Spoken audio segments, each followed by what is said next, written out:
Frères et sœurs dans le Seigneur, nous sommes le mercredi 25 novembre et aujourd'hui, notre enseignement vous parvient avec un peu de retard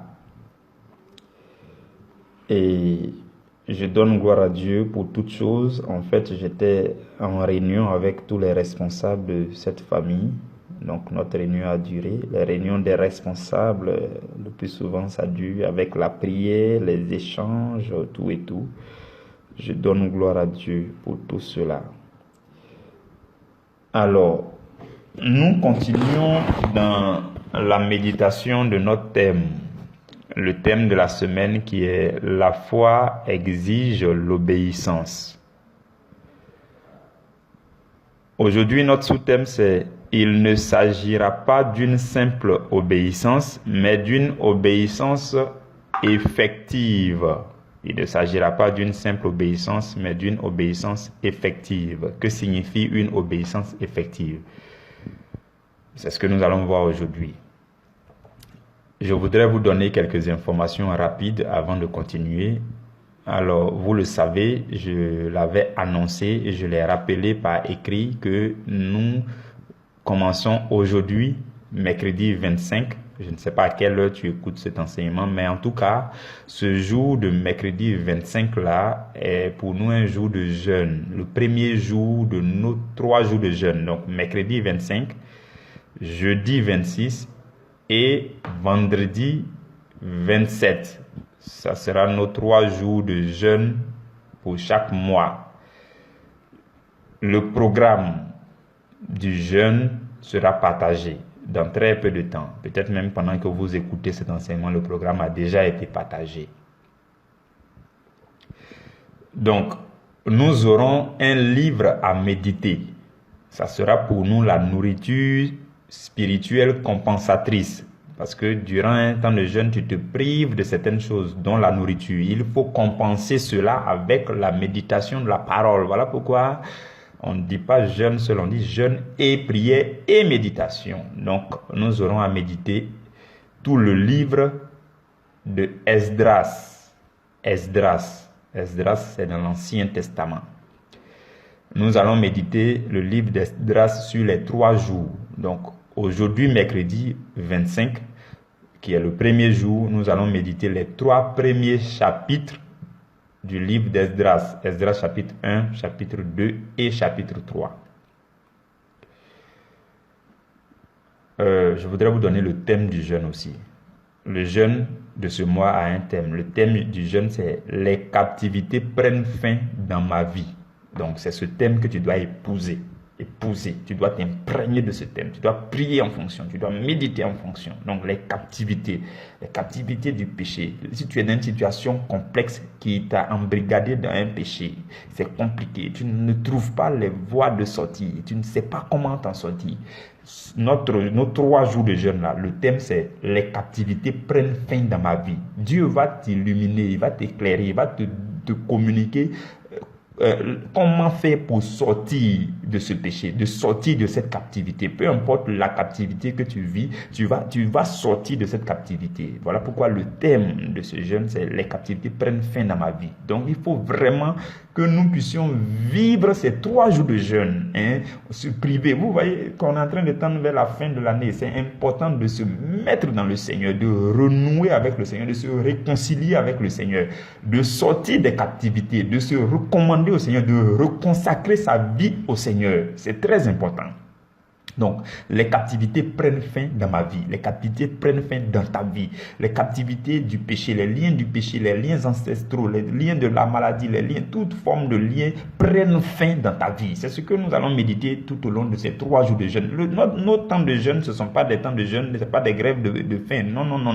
On jeûne, on se prive de certaines choses, de la nourriture, tout et tout, mais aussi on médite à fond. Mais aussi on a un thème que nous méditons, mais aussi on a des sujets de prière. Vous voyez, non? Donc, durant ce premier jour, nous allons méditer Esdras chapitre 1, chapitre 2, chapitre 3. Quand vous lirez, vous allez voir comment est-ce que Dieu a aidé Zorobabel et le peuple d'Israël à revenir de la captivité. Hein. Tout le livre de Esdras, ça parle du retour des captivités pour venir rebâtir Jérusalem. Vous voyez, non?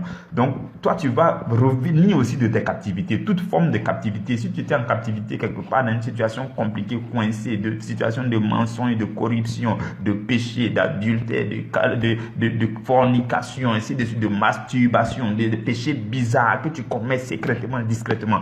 Plonge-toi dans ce temps de jeûne. Viens en communion avec nous. Et au sortir de ce temps de jeûne, tu verras que tu sors de la captivité et tu viens dans ton Jérusalem pour faire quoi? Pour rebâtir Jérusalem. Parce que nous allons entrer dans une nouvelle année. C'est le moment pour toi de renouer avec le Seigneur, de rebâtir ta vie spirituelle avec le Seigneur. Vous voyez, non? C'est l'occasion plus que jamais pour te remettre dans le Seigneur. Donc, tu te connectes à ce temps de jeûne. C'est 3 jours de jeûne. Ça te sera très profitable. Tu dégages du temps, peu importe ton occupation, dégage du temps pour lire tes 3 chapitres de Esdras durant ce premier jour. Le deuxième jour, nous allons lire 4 chapitres, les 4 chapitres suivants du même livre d'Esdras, parce qu'il y a 10 chapitres. Donc, on lit 3 chapitres le premier jour, 4 chapitres le deuxième jour et 3 autres chapitres le dernier jour. Donc, deuxième jour, c'est Esdras chapitre 4, chapitre 5, chapitre 6. Et le dernier jour, c'est Esdras chapitre 8, chapitre 9 et le chapitre 10. Vous comprenez? Maintenant, nous aurons des temps de union de prière. Union de prière, c'est-à-dire chacun est chez lui et puis il prie. À 15h, quand on dit 15h GMT, je dis GMT, le pays où tu es, tu ajoutes le décalage horaire. Dans certains pays, c'est 16h, d'autres pays, ça peut être 18h, 19h, je ne sais pas. Mais en tout cas, 15h GMT, l'heure qu'on appelle 15h GMT là, c'est là qu'on va prier. On va prier ensemble. Il y aura des sujets de prière que je vais vous partager aussi quand je partagerai le programme là. Donc, 15h GMT, tout le monde prie. De là où tu es, tu te mets en prière. Tu pries par rapport au sujet de prière qu'on va partager. Et à 18h, heure locale, on coupe le jeûne. Si là où tu te trouves, ton 18h heure locale, c'est ton 15h GMT, pendant que tu rends le jeûne, tu pries avec nous. Je ne sais pas si vous comprenez. Voilà. Donc, 18h heure locale, c'est la rupture du jeûne, où tu manges quelque chose. Vous comprenez? Ça sera pareil le deuxième jour et pareil le troisième jour. Le troisième jour, vous allez vous en souvenir, le mois dernier, quand on faisait notre jeûne, on a soldé ça par un temps une partie de jeu biblique. Nous allons faire la même chose le vendredi. Vendredi de 15h à 17h30, il y aura des questionnaires, chacun va répondre librement. Donc, rends-toi disponible à partir de 15h GMT. Et entre 15h GMT et puis 17h, les questionnaires vont passer. On va poser des questions sur tous les 10 chapitres du livre d'Esdras qu'on a médité. Ça va nous permettre d'enrichir notre méditation. Ça va te permettre de saisir encore les profondeurs du livre de Esdras que tu as médité. Donc, c'est ce que nous allons faire durant ce temps de jeûne. Il ne faut pas rater. Si tu es dans une lourdeur, une froideur pas possible, ou une paresse pas possible, tu te sens éloigné de Dieu, connecte-toi à ce temps de jeûne. Nous allons vivre ensemble cette communion avec le Seigneur Jésus-Christ et tu vas en ressortir fortifié. Tu seras refait, tu seras restauré, tu seras revigoré et le Seigneur va te redonner toutes les forces et pour que tu entames le mois de décembre la tête haute avec beaucoup d'assurance. Vous comprenez? C'est cette information que j'ai voulu vous donner avant de continuer. Donc, notre thème de ce jour, c'est « Il ne s'agit pas d'une simple obéissance, mais d'une obéissance effective ». Nous allons lire Matthieu chapitre 21, versets 28 à 31. Matthieu 21, 28 à 31. La Bible dit « Que vous ensemble, un homme avait 2 fils. Et s'adressant au premier, il dit, « Mon enfant, va travailler aujourd'hui dans ma vigne. » Il répondit, « Je ne veux pas. » Ensuite, il se repentit et il alla. S'adressant à l'autre, il dit la même chose.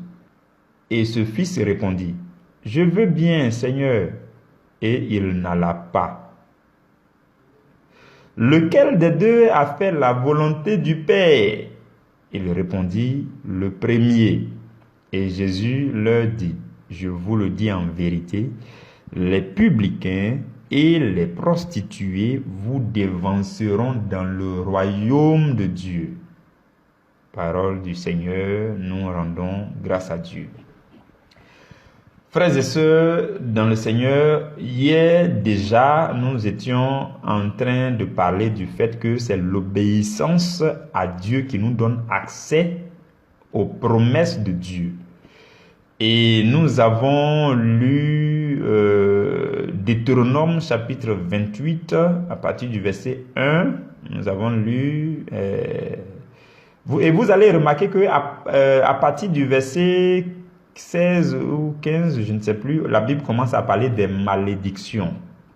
La Bible dit, si tu n'obéis pas à la voix de l'Éternel, voici les malédictions qui seront sur toi. Et quelqu'un peut se sentir stressé. Quelqu'un peut dire, mais non, mais la Bible parle aussi de malédictions. Le berger a traité seulement des bénédictions qui sont dans la première partie de ce chapitre-là. Et pourquoi il n'a pas parlé des malédictions? Et puis tu vas être craintif. Non, il ne faut pas craindre.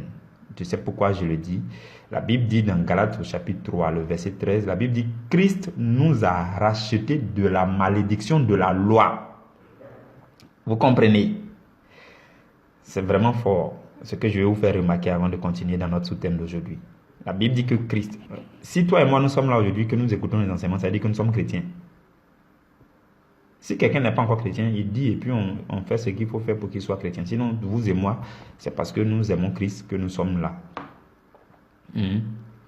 Donc nous sommes chrétiens. Si nous sommes chrétiens, ça veut dire que le Seigneur Jésus est notre Seigneur et notre Sauveur. Et la Bible dit que Christ nous a rachetés de la malédiction de la loi. Donc à partir du verset 15 de Deutéronome là, du verset 16 de Deutéronome chapitre 28 là, toutes les malédictions qui sont citées là-bas, tu dois librement te sentir non concerné. À partir du verset 15. Tu peux librement te sentir non concerné. Tu dis non, je ne suis pas concerné. Pourquoi? Parce que Christ nous a racheté des malédictions de la loi. D'ailleurs même, tu peux ne pas lire. Tu peux ne même pas t'occuper de ça. La Bible dit, mais si tu n'obéis pas à la voix de l'Éternel, voici ce qui va t'arriver. Étant chrétien, tu peux ne pas lire ça. Tu peux ne même pas considérer. Parce que quand tu deviens chrétien, Christ te rachète des malédictions de la loi. La Bible dit qu'il est devenu malédiction pour nous, afin que nous devenions bénédiction. Voilà pourquoi, dès que vous êtes chrétien, quand vous lisez l'Ancien Testament, c'est toutes les parties où il y a bénédiction là que tu dois te concentrer dessus. Parce que tu as accepté Christ et que ce Christ-là t'a racheté des malédictions. Donc, tu te focalises sur les bénédictions de l'Ancien Testament. Vous voyez, je vous donne cette astuce, ne vous attardez pas sur les malédictions de l'Ancien Testament. Parce que vous êtes sous la loi de Christ. Vous n'êtes plus sous la loi de la malédiction. Donc, quand vous lisez l'Ancien Testament, vous avez le droit de trier pour dire, moi, je prends bénédiction, bénédiction, bénédiction, bénédiction. Je voulais souligner ça avant de continuer. Pour ne pas que quelqu'un dise, non, mais pourquoi on n'a pas parlé des malédictions? Ça ne nous concerne pas. Parce que Christ nous a racheté des malédictions de la loi. Et nous sommes devenus bénédictions. Donc, partout où il y a bénédiction, nous, on se reconnaît là-bas. Mais si quelqu'un parle de malédiction, on ne se reconnaît pas. Vous voyez, c'est simple, comme astuce. Adoptez ça, vous allez voir que ça sera plus intéressant. Donc, on parle d'obéissance cette semaine. Et ce que je voudrais nous dire aujourd'hui, c'est qu'il ne s'agit pas d'une obéissance de façade. Ce n'est pas une question de semblant d'obéissance. Ce n'est pas parce que non, tel homme de Dieu a parlé, donc je dois obéir, ou bien tel serviteur a parlé. Non, non, non. Il ne s'agit pas de... Vous voyez, non, dans le texte qu'on a lu dans Matthieu chapitre 21, la Bible dit que quand l'homme là a dit à ses deux fils, il a dit au premier, va travailler. Le premier dit, je ne vais pas. Comme pour dire que Dieu nous donne toujours la chance de nous racheter. Jusqu'à présent, certainement, Dieu t'a dit, fais ceci, tu dis, je ne fais pas. Fais ceci, je ne fais pas. Fais ceci, je ne suis pas prêt. Fais ceci, je n'ai pas fini avec la jeunesse. Fais ceci, je n'ai pas fini avec les shopping et puis les vrais habits qui doivent montrer, qui doivent m'exhiber. Tu n'as pas le temps, mais tu as le temps pour autre chose. Fais ceci, tu ne fais pas. Dieu t'accorde encore du temps pour te racheter. Le premier fils s'est racheté. Le père lui a dit, mon enfant, va travailler dans ma vie. Et puis il dit à son enfant, je ne veux pas. Et il dit à son père, je ne veux pas. Mais qu'est-ce qui s'est passé par la suite? Il est parti. Et il a obéi. Au bout du compte, il a obéi. Ça veut dire que Dieu prend patience de nous pour... Dieu espère qu'on change d'avis pour obéir. Vous voyez, non? Cette obéissance-là, quand vous lisez le verset 31, la Bible dit, lequel des deux a fait la volonté du Père? C'est la volonté du Père qu'on doit faire, mes frères et mes sœurs. Et dans cette partie, je veux nous dire que il y a la volonté. Comme j'aime toujours à le dire, c'est pas facile à comprendre, mais j'insiste quand même là-dessus pour que vous compreniez. Il y a la volonté de Dieu pour toi, et puis il y a la parole de Dieu. Dans la parole de Dieu se trouve la volonté de Dieu pour toi. Mais toute la parole de Dieu n'est pas forcément la volonté de Dieu pour toi. Il y a une nuance entre parole de Dieu et puis volonté de Dieu. La volonté de Dieu, là, c'est ce qui ressort de la parole de Dieu et qui s'adresse à toi dans la situation dans laquelle tu es présentement et qui te parle et qui te touche et que tu comprends. La volonté de Dieu, c'est ce que Dieu t'a fait comprendre. Vous voyez, non? C'est ça l'objectif du Saint-Esprit. Le Saint-Esprit vient pour nous faire comprendre la parole. S'il y a une parole que tu n'as pas compris du tout, tu lis, tu n'as pas compris. Tu n'as pas compris. Ce que tu n'as pas compris, tu ne peux pas obéir à ça. Et c'est ce que tu as compris que tu peux bien obéir à ça. C'est ce que tu comprends des Écritures qui est la volonté de Dieu. C'est Dieu qui s'adresse à toi en te permettant de comprendre. Et ce que tu comprends, c'est ce que Dieu t'adresse et c'est ce qui est sa volonté pour toi. La volonté de Dieu, c'est ce qui t'est adressé. C'est ce que Dieu te dit particulièrement. C'est ce qui te touche quand tu écoutes. C'est ce que tu comprends quand tu écoutes. C'est ça la volonté de Dieu pour toi. Et c'est à ça que tu dois obéir prioritairement. La parole de Dieu, c'est dans l'ensemble. Un verset biblique peut toucher ton voisin. Et ton voisin comprend les profondeurs de ce verset. Et ton voisin sait ce qu'il faut faire sur la base de ce verset. Et toi, tu n'y comprends rien. Ça s'adresse à ton voisin. Pour l'instant, ça ne s'adresse pas à toi parce que tu ne comprends pas.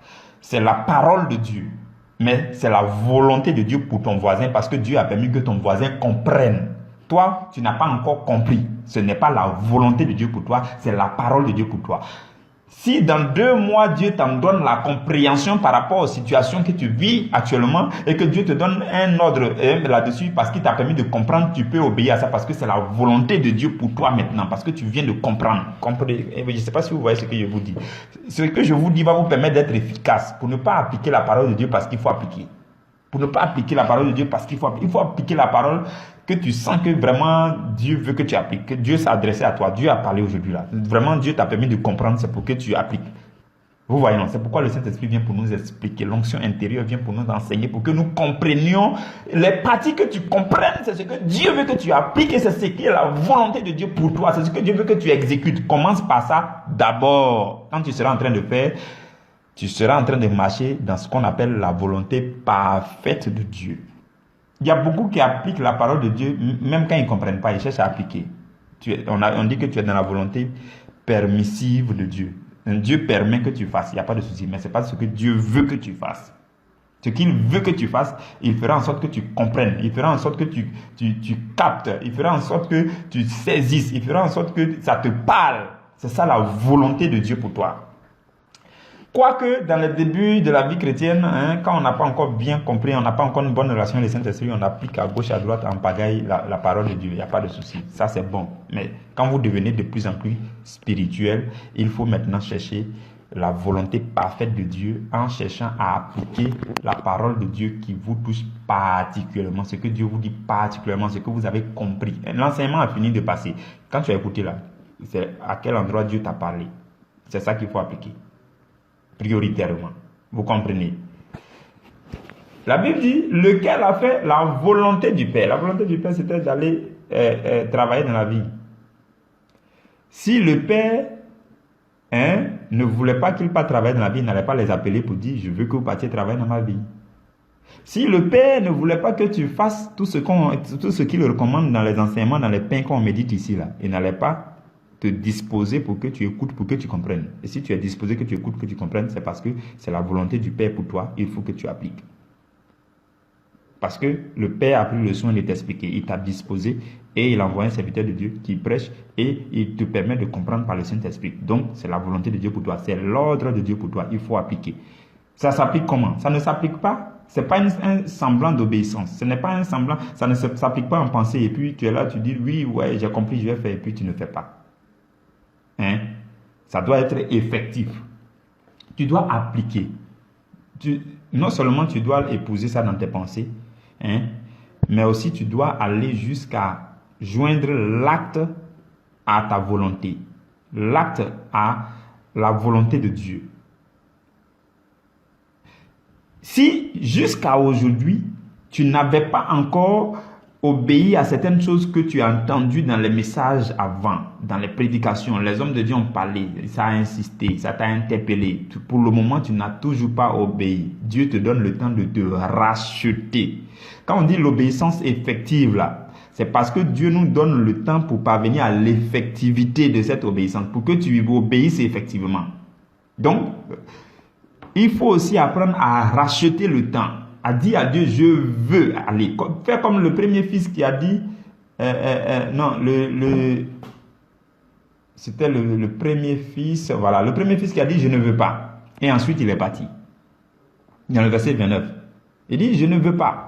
Ensuite, il s'est repenti. Donc, il s'est repenti, c'est-à-dire il a racheté le temps. Il s'est repenti. Il a eu du remords par rapport à sa première réponse. Si toi, tu avais fait ça vis-à-vis de Dieu, c'est le moment pour toi de dire à Dieu, Seigneur, je me repens, je vais aller dans ta vie. Je vais faire, je vais obéir. L'obéissance là, il faut aller, il faut faire, il faut obéir, il faut appliquer. Comme je nous l'ai dit, il ne faut pas regarder le visage des gens. Si jusqu'à présent, tu remarques que Dieu insiste, Dieu insiste, Dieu insiste, il faut faire comme le premier fils. Il faut obéir. Il y a beaucoup qui vont suivre comme le deuxième fils.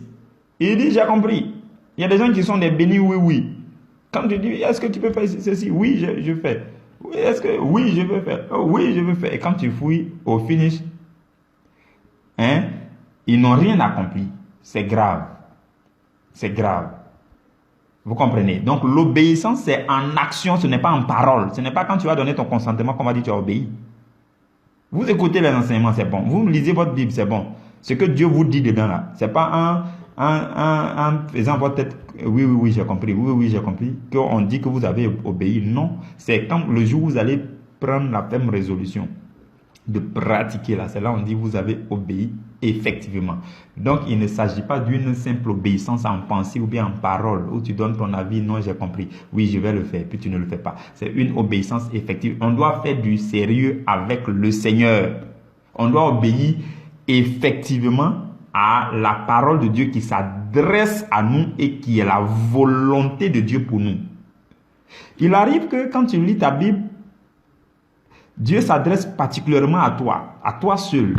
Ça, c'est la volonté de Dieu pour toi. Ce que tu comprends des Écritures, ce que le Saint-Esprit te permet de comprendre, qu'il t'explique et que tu comprends, c'est la volonté de Dieu pour toi.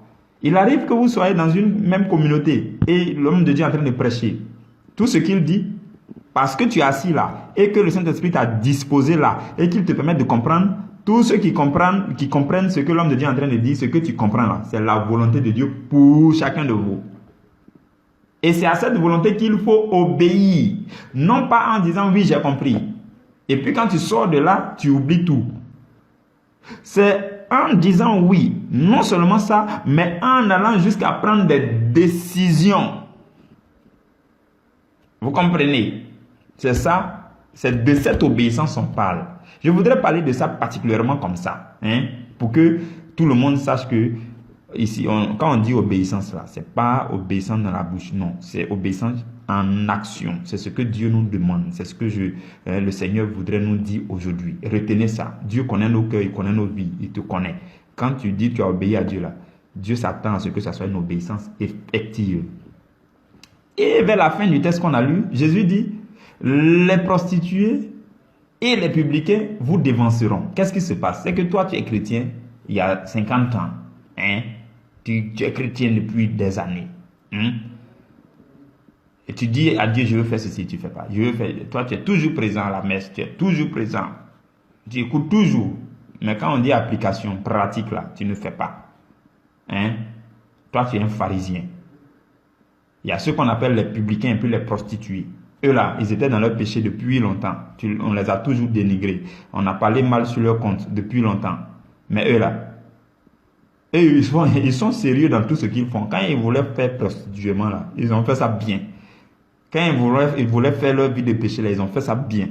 Mais depuis qu'ils ont connu Jésus aussi là, ils font ça bien aussi. Ils abandonnent tout. Voilà pourquoi Jésus dit, les prostituées, les publicains vont vous dévancer. Parce que eux, depuis qu'ils ont entendu Quand vous allez lire la suite, vous allez comprendre. Il dit qu'ils ont entendu, Jean-Baptiste vous a parlé, vous n'avez pas compris, mais eux, Jean-Baptiste leur a parlé et puis ils se sont ressaisis. Donc, le problème avec toi, c'est que toi, tu es là depuis quand Dieu dit tu ne fais plus.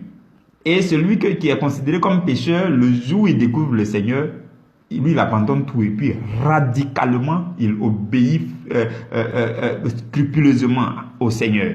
Il obéit effectivement au Seigneur. C'est pour ça que Jésus dit, ceux-là vont vous dévancer au royaume des cieux. Vous comprenez? Donc, ce que je nous dis, c'est que si nous sommes chrétiens il y a longtemps, faisons tout pour que nous demeurions dans l'obéissance effective. Pour ne pas que tu deviennes froid à un certain moment, tu n'obéis plus, tu écoutes la parole parce qu'il faut écouter, tu fais les choses parce qu'il faut faire. Non, non, non. Pardon. Il faut réchauffer ton obéissance effective. Que Dieu bénisse chacun de vous. Nous allons nous retrouver demain à la première heure.